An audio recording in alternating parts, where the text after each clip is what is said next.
Good evening and welcome to the Nevis Newscast. Today is Tuesday, 28th March 2017.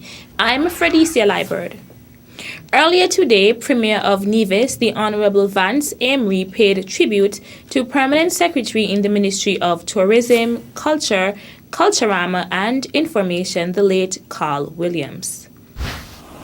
Now we are at the point where we have to recognize that in all of the challenges and trials of life, life is fleeting. And I want to express to Hazel that we in the Nevis administration will do what we can to ensure that her husband is given the type of send-off which he richly deserves. I'm aware that the rest of the family, most of them who are overseas and some who are here, will feel this loss deeply, more deeply than I could ever feel, because of the closer ties. But to us who are left to mourn, it is for us to recognize that in the fleeting hours of our lives that we need to be sober, we need to be vigilant, and we need to recognize that we are here for a moment and that we should seek at all times to live at peace with our brothers and to do what we can to make the place in which we live a better place. That was Premier of Nevis, the Honorable Vance Amory. Coordinator of the 2017 edition of the Agriculture Open Day, Walcott James, says that preparations for the two-day event is just about complete. James, in speaking to Permanent Secretary in the Ministry of Agriculture, Eric Evelyn, on this week's edition of Eye on Agriculture, stated that this year the participation from the farmers is at an all-time high. We was hoping last year to increase the numbers, you understand, of participation, but we did not expect it to be, the growth will be so fast and so quick, So therefore, the message is reaching to the public and the participants. This year we have more farmers, more agro-processors, we have more craft people. And something very important, for the first time we have the agro-processors cooperative coming to take part as a group. So you have the individual agro-processors, plus you have the cooperative taking part. That is significant for us. James said that the farmers will be there in their numbers and with a wide variety of produce. We have more farmers, but in addition to that, we have farmers asking for larger space. So people that used to ask for half a tent, now we have them asking for a tent, some of them tent and a half. We said no, a tent, because we don't have enough room to accommodate the space.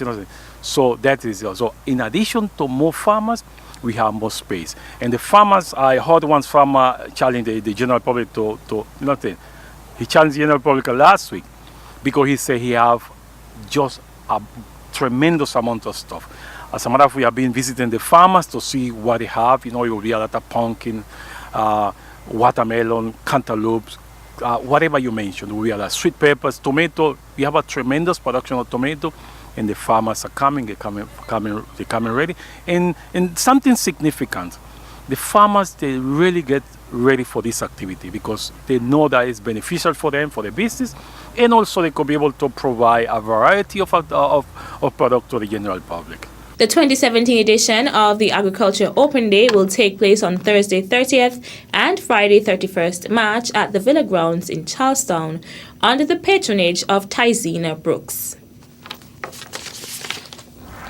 In related news, the Agriculture Open Day has over the years had a number of food demonstrations from the hotel industry as well as local chefs. This year is no different, according to the coordinator of the Open Day, Walcott James. He said the participating hotels are Montpelier Plantation Inn, the Mount Nevis Hotel, the Four Seasons Resort, and the chefs are Sylvester Wallace and Michael Henville.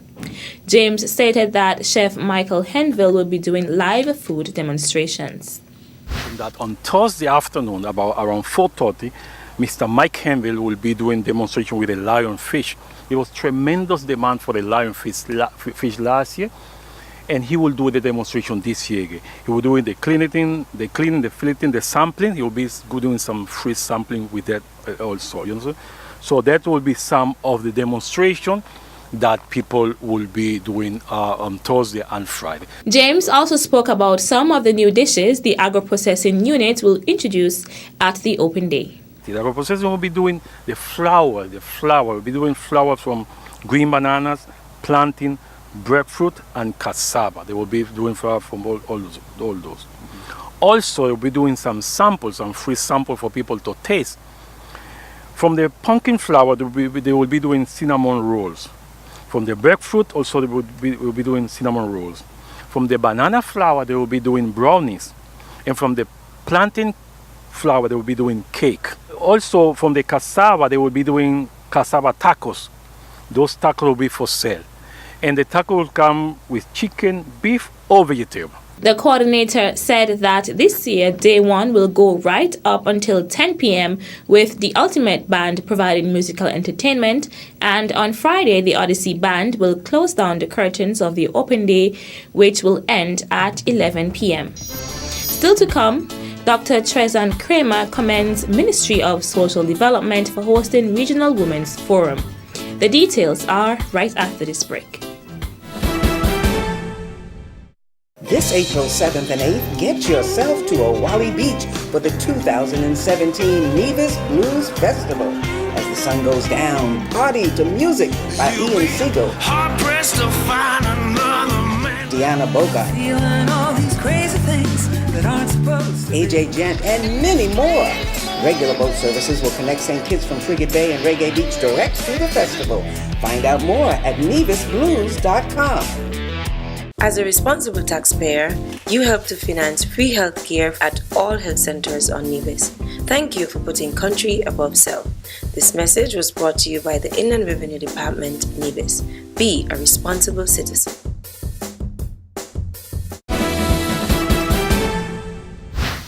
Welcome back.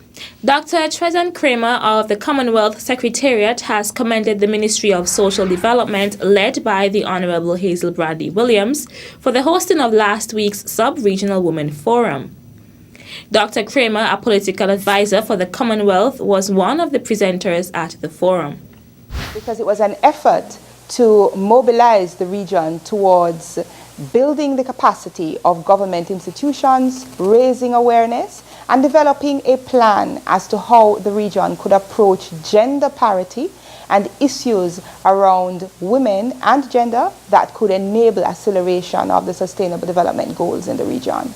Commonwealth women parliamentarians were one of the major sponsors of the two-day forum hosted at the Mount Nevis Hotel. It was clear that delegates found the forum very useful, and that it provided impetus to the efforts that are being pushed in the various governments in the region. It was well attended by St. Vincent and the Grenadines. There was Anguilla, Antigua and Barbuda. There was a Commonwealth Secretariat representation also from the OAS and from the UNDP. So there was strong support both from multilateral institutions and from governments across the region who clearly found the discussions very useful to their own efforts. Raising awareness about the Agenda 2030 Sustainable Development Goals was one of the key objectives of the I Am Woman Forum. Dr. Kramer remarked that 2 specific SDGs came out and are being pursued.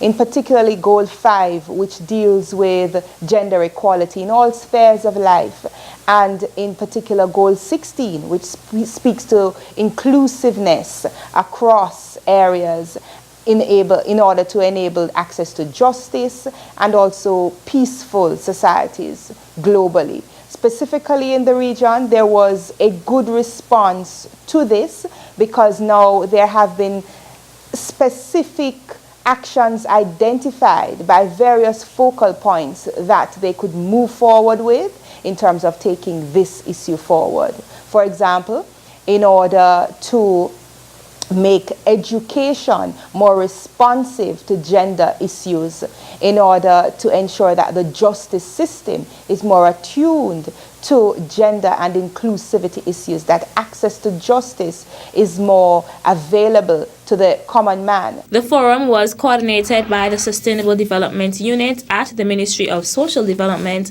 on March 22nd and 23rd, 2017 at the Mount Nevis Hotel. Two significant fringe activities were a march and rally on the evening of the 22nd and an awards cocktail on the 23rd of March 2017. Minister of Public Utilities, the Honorable Troy Liburd, said the first phase of the water development project is coming to an end, but in negotiations with the Caribbean Development Bank, a phase 2 has been implemented. Liburd said while the project sought to improve distribution and sourcing of water, there were a number of deficiencies identified. And what we have added is a bit more storage because, as I said, the consumption is now a bit higher. And the standard thing for a water distribution system is to have about 3 days of storage capacity. In the case of a natural disaster or, God forbid, some other thing, we would like to have 3 days of storage so that it gives us, you know, some amount of time to try to fix. As it is right now, we do not have 3 days storage, and the project did not go far enough. The initial project, he said, did not assess the current storage capacity on island, and because of age and deterioration of some tanks, they were taken out of service. While we have gained some storage, we have also lost storage. So the challenge is for us to now make up for that so that we can have the 3 days retention that is necessary. So we have put, you know, that to the CDB and they have agreed. So we will be we're in the process of finalizing, but we will have at least 2 additional tanks coming. And we also noticed that there were some areas that were not fed. For instance, we put in new 8-inch mains from the new tank at Spring Hill, and those mains originally only came down to Westbury.